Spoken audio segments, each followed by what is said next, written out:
My question is, what are you binge watching? So yeah, Secret Level on Netflix, which is a show about video games. Oh, nice. So, go-to drink? Currently a carajillo. You know what that? It's basically like the Mexican or Spanish version of an espresso martini. Highly, if you're sick of espresso martinis but you want the caffeine and the alcohol, highly recommend. You know what? A Carajillo. Carajillo. Yeah. In fact, I don't know if you guys know this, Yelp does these like consumer trends and like what's popular. And last year that was like one of the hottest drinks. That's so fantastic. funny. We'd not even planned that, but Fantastic. I was like, okay, yeah, I've heard great things. It trends on Yelp. So you're very trendy. My last question, obviously, you're in the hospitality industry. Where is your favorite destination? Anywhere Disney. We're a huge Disney family, and honestly, like we have been forever. We have 3 young kids, but my wife and I were annual pass holders way back in the day, and it's because of the consistency. I know no matter whether I'm going on a cruise or to Orlando or to any of their properties, I know what I'm getting, and I love being able to know that I'm going to have a good time no matter what. Okay. Question for you. Sure. We were actually having this conversation last night with a client, and they were talking about, is it worth it? Have you ever done the private tours? Yes, have done the private tours. Is it worth it? Once, absolutely. It's expensive as hell, Okay, but it's great. I mean, you get to literally do the best of. So like one of those bucket list trips, absolutely. Yeah. Okay, good. Okay. I didn't know. I looked into it once and I was like, oh. Get a lot of people. I think you'd have like 10 people. Splitting it 10 ways is a lot easier than Yeah. It was a big group. Okay, good to know. Well, obviously you have an impressive background. I'd love for you just to share a little bit, with this group about your background. Sure. Yeah. I've been in Vegas pretty much my entire career. I started on the public relations side way back in the day doing healthcare and locals, casino properties, et cetera. And I've been with MGM for 15 years now. So I currently oversee all of our pay advertising for all of our North American properties. So not only in Las Vegas, but Beau Rivage in Biloxi, Mississippi, Borgata in Atlantic City, all across the United States there. I started in recruitment of all things because it was the middle of a recession and they were looking for people to market jobs, which is the coolest thing to do in the middle of a recession. So did that, worked my way up. I was the first organic social employee for MGM Resorts, which was cool. I started the Aria, Vidara, Shops at Crystals accounts and ran those for quite some time. Then worked my way into the brand side, overseeing the brands for Aria, Bellagio, Aria, Vidara, the Shops at Crystals. And then moved over about 8 years ago to our corporate team to oversee paid social, and now I oversee all paid media, including social, traditional, digital, you name it. Wonderful. All right. Well, let's dive into that a little. Yep. When we first talked, we talked about the focus you have on three distinct luxury brands: Aria, Bellagio, and Cosmo. I think we have I think we have a video. Yeah. So really quick to outline our portfolio in case you don't know MGM Resorts, we own about 40% of the room inventory on the Las Vegas Strip. So 3 kind of flagship brands are Aria, Bellagio, Cosmopolitan, but we also own MGM Grand, Mandalay Bay, Excalibur, Luxor, New York, Park MGM, Vidara, the new W on the Strip, and a couple of others. But yeah, the Aria, Bellagio, and Cosmopolitan are really our 3 flagships. And one of the major marketing challenges we have is we love to lead with those flagships, but they're all a very different flavor of luxury. So I actually brought a really quick, like the latest 30-second that we have for each of them, because that'll give you a good flavor of kind of each of them. We can dive into how we utilize that. Yeah, in our marketing. wonderful. So, can you hit them? This is Emily. Emily prefers a grand opening to a wake-up call. She finds solitude to be soul-sustaining. Yet she's also quite comfortable carousing with a crowd. Emily revels in a regular routine and never turns down the chance to surprise herself. This is Emily. And this is how I Vegas. Perfect. This is Bellagio.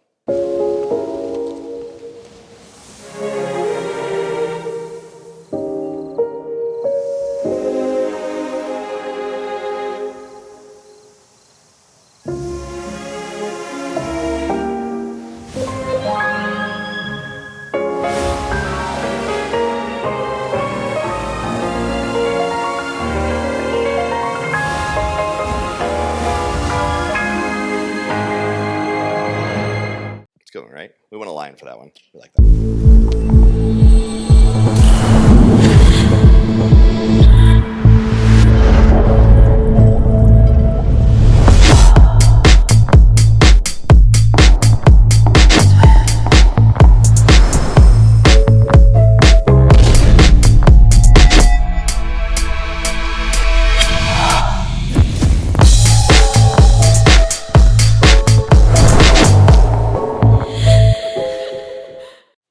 That's awesome. Very different. Last night, my Uber driver stopped in front of the Bellagio and rolled down the windows. Well, we stopped in traffic, and he goes, "They have new songs." And I was like, Big news when we do a new song. Oh, yeah. Absolutely. And I was like, oh, okay, this is cool. Yeah. So I got to watch a little. He's like, we're stuck in traffic. Got to see the show. So. It's fun. And we actually even like we just partnered with Marriott about a year ago for the first time. And it's a massive partnership. But for the first time ever, we actually gave away the opportunity to create the choreography to whatever song you would like to a Marriott Bonvoy member, which was super cool. Really? Oh, Yeah, that's super cool. Yeah, that was really fun. Yeah. All right. Well, let's talk a little bit about, these are obviously very unique brands for you. What are your different media strategies for each of them? Yeah, as you can see, like the creative itself is a good example of how they're all different. They're all very much so luxury. They are all higher end properties that you're not going to get unless you're willing to spend. And because of that, we really have to focus our media strategies around understanding what that higher end audience really cares about, and then leaning into both creative and then also media platforms, targeting, et cetera, that allow us to get in front of those folks. So every property has kind of a bespoke plan when it comes to Aria, Bellagio, and Cosmopolitan, because we know if we just did standard targeting for Vegas intent, we're not going to hit the right consumer. Yeah. But what's really interesting too in the space of advertising now is you have every partner under the sun now that is like, well, just let our AI do the targeting. And when we have three really distinct luxury properties, that's tough for us, because you have to ensure that exactly that your creative is speaking to that audience. And I'd love to say that we do, and I think it does a pretty good job, but that doesn't mean every asset does. Yeah. So we're at this really interesting place where we're trying to take advantage of AI, but also layering on really distinct targeting, because it's not our competitors that we're really trying to differentiate against. It's even in-house, which definitely makes it a unique challenge for sure. Yeah, definitely. And how do you integrate influencer storytelling? In a significant way, because the great part about it is, again, I think we do a decent job of telling our property stories, but the last panel was talking about authenticity and polish on ads and everything too, and consumers don't dislike ads, they dislike bad ads. Well, one of the ways that I think consumers really continue to enjoy advertising is, what I think is really amplified word of mouth, which is influencers. We try to make sure that we align the right influencer, just like anybody does, to their brand, but we give them a ton of creative freedom. We tell them what the guidelines are, like, hey, make sure we want you to talk roughly about this and don't say these words for legal reasons typically. But other than that, go crazy. We picked you because of your audience and your voice. And yeah, we want to see it at the end before it goes out to make sure there's nothing like crazy in there that you may not know about our brand. That's a sensitive spot. But other than that, go for it. Have fun. Play with the brand, do something unique. And we found a lot of success to that, where we've actually taken influencer creative, moved it outside of the world of social. We use influencer creative in banner ads, in CTV now, in emails, and it's performed incredibly well across all of those mediums. Nice. Okay.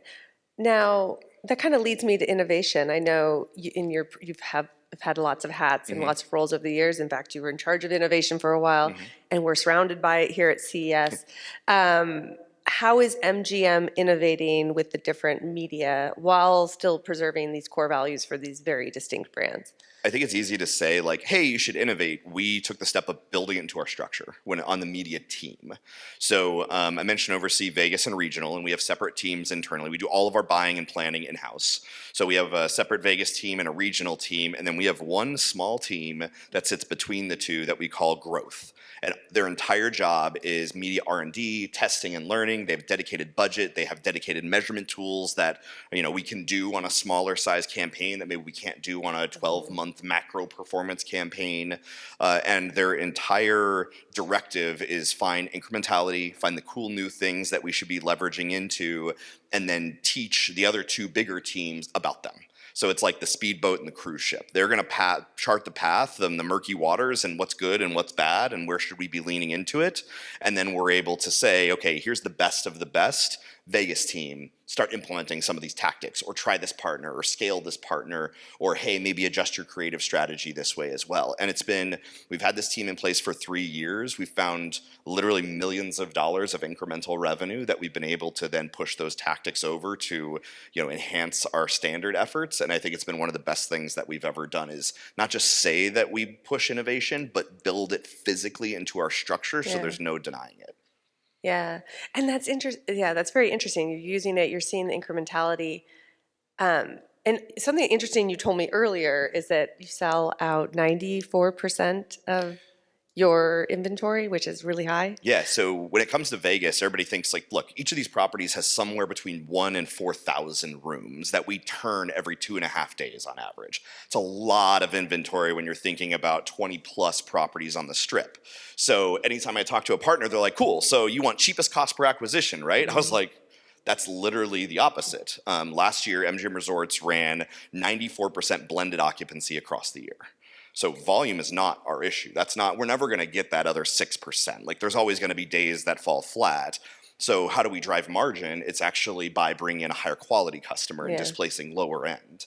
So when we look at our marketing efforts, it's very much so I don't want cheapest acquisition. I want highest quality audience, highest quality placements, highest quality lifetime value, so that then I can bring those folks in and make sure they're at the right property where they're able to spend when they're on property. Yeah, so which kind of ties into our next topic, which is loyalty. So obviously that's on the forefront of every marketer's playbook. So how do you build loyalty with the 3 distinct brands? It's been a struggle for us in some ways. Like we have a loyalty program, MGM Rewards. It's highly geared to those that game because we are a gambling company, Right. although really only about 50% of people come to Vegas nowadays with gaming being their primary motivator. Right. So we have a loyalty program. It's great, especially again if you game, but at the same time, it's always a struggle for us. Do we lead with like what frankly is the least sexy part of our business, which is a loyalty program? Or do we lead with Aria and Bellagio and Cosmopolitan, which, most people know Bellagio and the fountains and Ocean's 11 and all of those things. It's a lot easier sell to lead that way, but then how do you build the loyalty by cross-connecting the properties afterwards? Right. It's one of our biggest struggles, and what we really try to do and what we've fallen on now is, the loyalty program is important, but we're not going to lead with it. It is very much so, we show you the sexy properties, all the great restaurants, the nightlife, the entertainment. That's what we're going to lead with. That's the hook. And then once you've got you into the ecosystem, that's where we're going to say, oh, by the way, if you're staying at Bellagio, you know the bridge that connects you to Cosmopolitan and Aria? And oh, by the way, those are all in the same loyalty program too. So you can earn comps and free stays and nights and all those tactical benefits. And I think that you're going to see us continue to lead with especially those 3 brands, and then we'll cross-sell after the fact because we know we need to build more awareness and loyalty with them before we can, and that will help raise the status of the loyalty program itself, and then we can start investing more into the brand of that. And so you don't use that that's how you figure out the more high quality. Definitely part of it, because for us, we're very different than a Marriott or a Hilton. Like, look, you work with them and they want the room acquisition and then they're done. Cool, I got the room night, I got the ADR, that's the average daily rate on that room. That's what I care about. For us, that's the tip of the iceberg because all of the venues inside of it, or at least the majority of them, like we have at least a stake in if we don't own outright. So what we call customer gross profit, your entire trip spend is the most important metric for us because you also have to understand our room night costs vary widely. You might be able to stay at Excalibur for $300 a night, and that's incredible for us. We love that rate there. $300 a night at Aria is super cheap, and we want a much higher quality guest in there that's then going to go spend at the restaurants and all those pieces as well. So it's to spend elsewhere, And how are you using data to personalize your loyalty programs? Quite a bit. I think one of the things is we're excited about utilizing AI tools for that. That's one of the areas that I think we can heavily lean into it. Whether it's, I talked to a company last night that literally is like, hey, give us a bank of 20 images. We're going to turn it into like basically a personalized slideshow and do every permutation of that, throw it into a dynamic catalog with Meta, and then their algorithm will say, oh, we should be leading with the steakhouse versus the Italian or the hotel room versus the lifestyle shot. And generative AI is going to help us on the creative side of that, which is great. But on top of that, generative AI or standard AI is going to allow us to really understand what parts of those creative is working. We work with a company called VidMob, and they go through and analyze every frame of every video creative we have. They break it down to its base components, and then they utilize an algorithm to understand which of those components is driving creative success and impact. Like what's driving engagement? Is it the color orange? Is it that the model is wearing flats instead of heels? Is it that you had a smiling face in the first 3 seconds? And it's going to allow us to be smarter on the actual creative side. And then once we get to the targeting, I mean, that's where I think it's in its infancy, and I think Meta or Google will tell you, hey, like, it's perfect. Just run it. Just throw your creative in there and run it. We're definitely more skeptical, but I think it will actually get there and allow us to do a lot more true personalization, where right now I think, we do a lot of mass personalization. It's a lot of, I know a trait about you. I know that you have an interest in sports or steakhouses. We're going to serve it to you as a chunk. We can actually get down to the point where maybe it's not 1-to-1, but it's 4 or 5 to 1 at least. It's not your name, but it's everything about you and all those traits that are lined up. Yeah, looking at that intent behind it. Yeah, that's awesome. So, which brings us to measurement. I know you've done a lot of work on your measurement evolution. How are you using data to inform your media? Well, we've been, it's like the most cliche thing ever to say we've been on a measurement journey, but we were stuck in the Stone Ages until really COVID, because everything we did is based off of like last touch, and we can only map certain data back to that last touch conversion.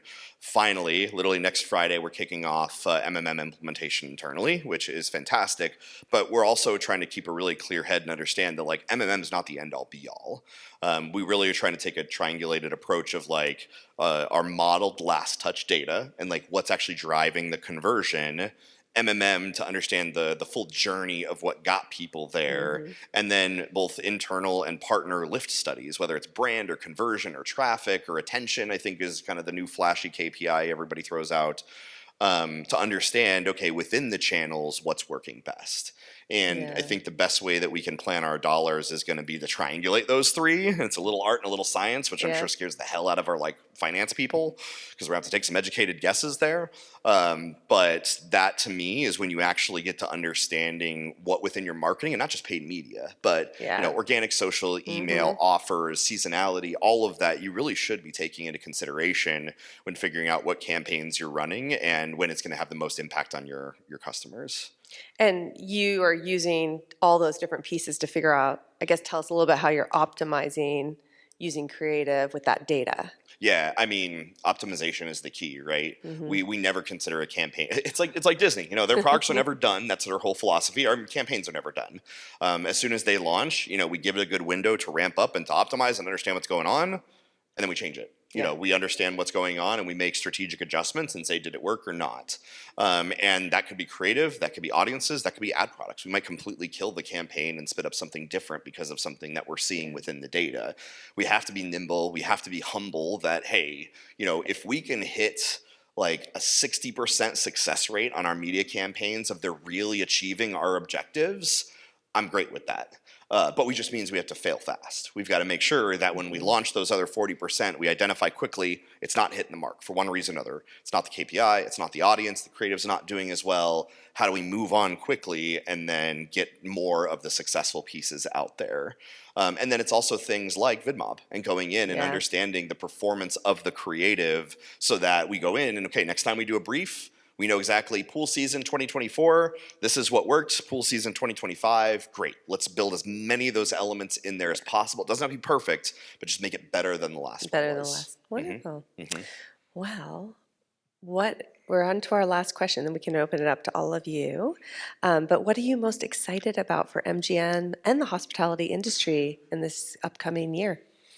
I think, well, for the hospitality industry in general, it's going to be a really weird year, I think. I think, we're past the point of like COVID savings and revenge travel and all of those things, which were fantastic waves for us to ride. If you haven't heard that, it's fantastic. That was like our main thing. 2021, we're like, oh my God, nobody's going to come. And then everybody came to Vegas. We're like, oh, we literally had to like hire mass amounts of people because so many people want to get the hell out of their house and come to Vegas. It was great, but we're tailing down on that now, and we're becoming, we're settling back into a pattern. And the great thing about Vegas, and also the terrifying thing as a marketer, is this city changes constantly. If you came for CES before 2020 and then you just came back this year, you're probably like, what are this property, and there's a stadium here and there's sports teams and there's all sorts of things. We are constantly changing everything out. The average lifespan of a restaurant on the Las Vegas Strip is 2 years. Oh, wow. Before we swap it out for something else. Just because there's a constant change. And also, by the way, I've got 14 restaurants at Bellagio. I've got another 12 next door at Aria. I've got 16 at Cosmopolitan. Like, the choices are endless. And you have to be the newest and hottest thing. Yeah. So for hospitality for Vegas, we've really started to cement ourselves as things like a sports destination. We hosted the Super Bowl last year. Yeah. I'm sure that we'll be back very soon because it was incredibly successful for us and for the NFL. We've got F1, that this will be the third year that has come through. And that is an event unlike anything I've ever seen in Las Vegas. If you get a chance to come, it is a spectacle of all spectacles. But also things like NCAA. We host the Pac-10 championship, or Pac-12 championship, whichever it is now. I forget which one I went to. They moved around a lot. But we're hosting, we're going to be March Madness host city in the next 2 or 3 years as well, too. Wow, yeah. You have incredible residencies, everything from, we have Lady Gaga and Bruno Mars to Adele, next door at Caesars. We have to constantly reinvent, but I think that we've become really damn good at it. Yeah. So I'm excited by the challenges of what's coming next for Las Vegas especially, and I think that's why I've been at MGM for 15 years and it's never got boring, is every single day there's something else that hits your desk and you're like, I'm not sure how we're going to market the Netflix hot dog eating contest down the New York Bridge, real thing that happened, but we're going to figure it out. I'm not sure how we're going to host Burt Kreischer and Tom Segura for 2 Bears, 1 Cave for the Super Bowl, but, sure, we'll do a punt, pass, and kick thing at MGM Grand. Every day's a little bit different, and we have so many audiences that no matter what is coming into town, we have a property for you, whether it's the hot dog eating contest or F1, which are literally the ends of the spectrum. I think. Yeah. That sounds like a lot of fun. It's fantastic. Yeah. I'm not sure how we're doing on time, but can we open up to questions? Great. Okay. I just have one. So you talked about the growth and the team and the R&D and the testing and learning. What?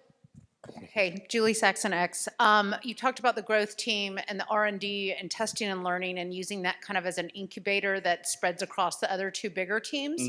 Can you give us an example of something that y'all found out and how that spread across the bigger groups? Absolutely. I think one of the best success stories that we had when it came to our growth team was they did a lot of initial testing on okay, if we measure via last touch, but we know that last touch measurement is crap and it's not driving incrementality, what are other channels that can drive incrementality? And we gave them a tool to do true matched market modeling. Run it in this market, don't run it in this market, measure overall business lift. And the one area where we had played with on the performance side, it kind of performed in last touch, but didn't. And then we saw major success was YouTube video for action, video within performance. And we were like, okay, interesting learning. We ran it again. Wider audience, different permutations of creative, different calls to action. It worked again. And then we did it again. And then we did it again. And we ended up running 5 pilots to the point where we got internal statistical significant data to say this drives incremental revenue for the company, even though it doesn't fully show on last touch. So we took that and said, guess what? Las Vegas enterprise team, video for action is now a tactic that we need to scale within performance there. And it's not going to show in your last touch metrics. That's okay. Here's the data to back it up, and here's why we're going to run it, optimize it the best you can. And then we also took the learning from there that maybe we've been shortchanging video within all of our performance channels. So we started up another branch and we started testing video more within Meta, because for the longest time, statics worked great for performance and video worked good for brand. So we said, no, let's do a conversion lift study around video creative within Meta. Oh, and by the way, let's start looking at CTV. And is there a way we could actually do performance within CTV? Yeah. The answer there was no. But the answer on the Meta side was yes, video performs better within lift, even though it doesn't perform as well within last touch. So it's this constant choose your own adventure journey, which is the coolest part of we never run out of things to test because every pilot we run unlocks unique learnings. Even if it's a complete and utter failure and we see zero profit from it, it's but I wonder, and we now have a team that their entire brain and brain capacity is spent on exploring those intricacies within media and allowing us to get smarter and better and smarter and better. Thank you very much, Derek, for sharing all this. Alex Calais, RTL, the largest European media group. How important is international for you and the international travelers? Because you mentioned that you want to upscale and get more money. So I would imagine that international is something important.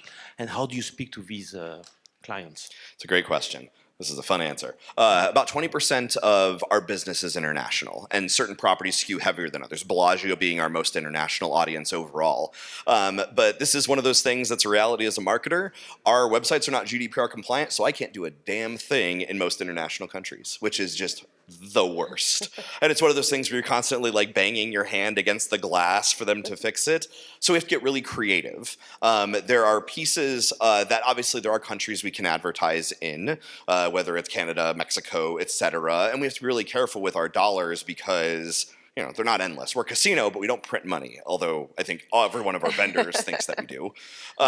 So we have to be really strategic in when we go after those international audiences, but also the booking patterns of international audiences and how they come to us are very different. We see very few direct bookings of like somebody in Canada, Mexico, Asia booking directly with us. They'll go through a third party. So we leverage our third-party partners heavily to be able to market on our behalf since they don't have to worry. They're compliant with all of the regulations. And in a lot of cases, too, they understand the culture. They understand the booking patterns, the needs. And frankly, we're just not staffed to do that. So rather than trying to, using the old cliche, boil the ocean, we do what we're good at. We rely on our partners to do other pieces, but I do hope that we can get to a point where we are better at it and we can pick our spots, or especially something like F1. I can't market our $13,000 tickets to F1 to the international audience I need to right now. And something like that would be incredibly powerful for us. But every brand has its challenges, and that's certainly the one that we run into on the marketing side. Did we have one? Yep. Appreciate Elliot with Havas. I appreciate all the really tactical responses you've given. So it's kind of an and one to the first question, a little different. I appreciate you shared on not worrying about CAC and worrying more about LTV. Mm-hmm. So with that creative, obviously it speaks to that luxury consumer. Do you kind of use that as aspirational too? Do you think it kind of does two jobs for like the travelers, maybe the young families at the Luxor at New York that want to eventually price themselves into Aria, or are there other ways that you do that cross-sell? That's exactly right. We lead with Aria, Bellagio, and Cosmopolitan because they were the three most aspirational brands we have.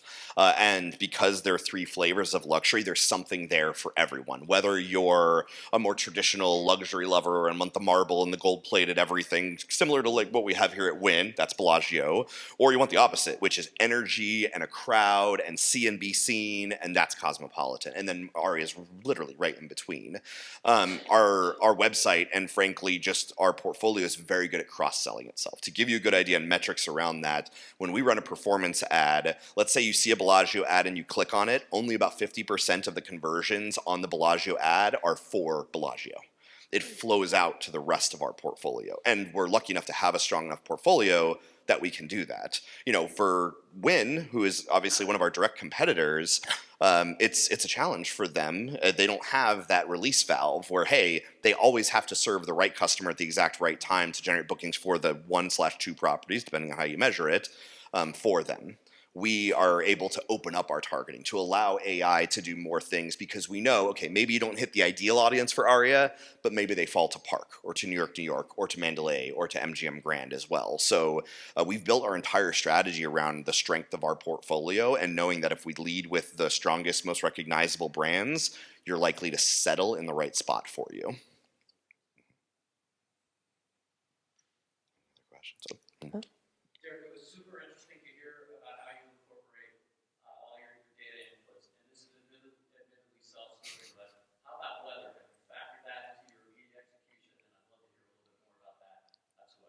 Yeah, 100%. We actually have, it's different in the way we look at it for our Vegas properties versus our regional properties. You better believe that our media spends in Atlantic City are based on the weather and when the high season is there, and summer and bringing folks in off the boardwalk because Borgata's set back a little bit, and being able to do messaging and pull back when the weather is bad and push in when the weather is good unexpectedly. We have to be dynamic in that way. Whereas Vegas, we have the luxury that, you're here this is the coldest we get, y'all.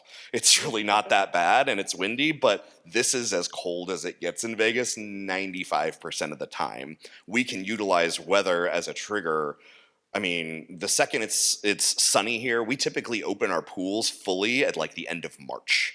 And there's still snow on the ground in other places. So we absolutely use that to our advantage. If we know that there is, a late snowstorm blowing through Buffalo, New York, you damn well better believe we're going to turn on some advertising and say, wouldn't it be nice to be sitting by the pool in Vegas? Because it's a motivator, right? You're sitting there and you're feeling uncomfortable for one reason or another. And our job is all around the passion points and the things that make you think, damn, it'd be nice to be in Vegas right now. And that's one of them. Same thing around entertainment, around nightlife, around all of that. You better believe when Lady Gaga wins a Grammy, we are out there talking about her residency at Park MGM because you're like, oh, I got to go sit that. She was amazing. That performance was incredible. She's so an incredible person.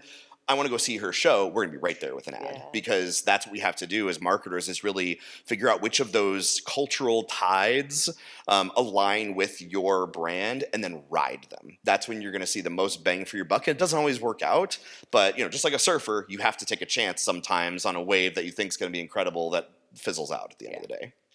Mm-hmm. Are we last question or Any other questions? I love your energy. This is we got huge. one more. Keep it going. There's a lot of caffeine in Vegas, and there's that whole myth that we I wanna pump be what you're on. oxygen in here. We'll just go with that. Yeah. I'm a fellow caffeine addict, so Yes. I'm hearing you. Mike Lane with Autogen, now powered by Experian. Real quick question. From an audience standpoint, and obviously with apps like BetMGM, can you talk a little bit about like how that influences your strategy? And I've obviously had all the data that you're getting from that first party and the like. I'm sure it has some effect on what you're doing too as well. Yeah. So BetMGM is a joint venture. It's 50% MGM Resorts and 50% Entain, which has been a sports betting technology out of Europe for a very, very long time. So they brought the tech, we bought the brand and the content. So it's a separate team, but we work very closely together. Because if you've ever been in a growth industry, they're spending a lot of money very quickly to try to gain market share when we've been around for 50 plus years in some form, and we're a much more stable business unless we're opening a property somewhere, which for us, the next big one, frankly, is in Japan. They actually opened up integrated gaming in Japan, and we're building a property in Osaka that will be the one and only integrated resort in Japan, which can be super cool, but we have to wait till like 2030. So let's hope I'm still here. That'll be fun. But the data with BetMGM is fascinating because the customer demographics that have come in ever since sports betting was legalized by the Supreme Court and that land grab started have been really good lifeblood for us on the gambling side of the business. It's one of the reasons I think we've actually seen more consumer interest in coming to Vegas to gamble is because you go in, you are interested in sports, you start to dabble and do some sports betting. It makes the action more interesting. Now it's like fantasy. You're interested in sports and teams and players that you never have heard of before because you need them to do X. Well, then all of a sudden you're like, oh, well, in MGM, in BetMGM, as I'm doing betting, it immediately signs them up for MGM rewards and they get physical rewards, which first off is a product differentiator for us because if you do FanDuel, DraftKings, you can't get physical comps. They're just going to give you more digital crap, which is fine if that's what you're into. But at the same time, if I'm betting in New Jersey and I want to be able to go to Borgata at AC and have a nice dinner, redeem your comp. You're there. I want to come to Vegas for a special trip. Redeem your comp. You're there. So we get a lot of kind of flow of guests both ways. We help them cross-market, especially when they're going into markets where we already exist. And then from a data perspective, we have to have a close data partnership.